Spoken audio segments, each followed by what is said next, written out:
I had never intended on being in Halifax. I had no idea where Halifax was. I was involved with a program, with a youth program in Montreal. We worked on the street with kids. There was the Yellow Door Coffee House. We had an idea, and this idea became funded by the national government in Canada. Go figure. And that was the second floor of the Yellow Door Coffee House became one of the places that became available to deal with kids who were underage and who were on the street. That program ended up becoming so successful, and my member of parliament was Pierre Elliott Trudeau.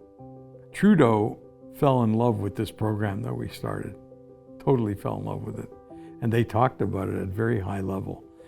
We got asked if we would consider splitting up and having one of each of us go to each province in Canada and start a similar program.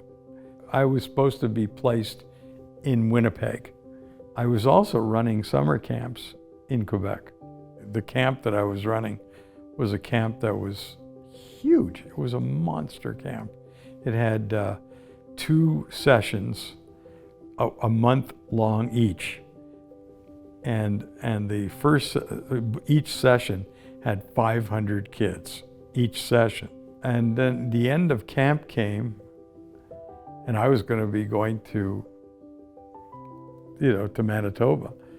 And I think what happened was Meryl and I started getting a little more serious, and I said to my good friend Chris Blair, I said, Chris, let's drive Marilyn home to Halifax. Never been there.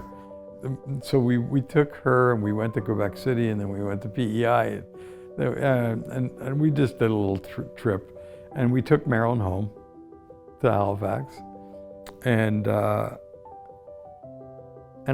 was here we were here for I don't know, 2 weeks, and I was staying on a couch at Marilyn's mom and dad's house, and I ended up.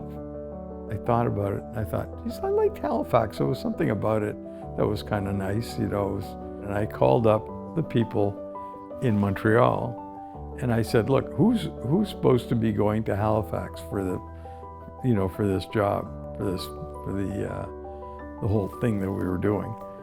And so they told me, and there was a girl that was one of the other girls that worked with us, and I called her up and I said, do you have any connections in Winnipeg? And she said, yeah. She said, one of my best friends lives in Winnipeg. And I said, would you be willing to switch with me? So she said, okay. So this is how it all happened. So that's how I ended up in Halifax.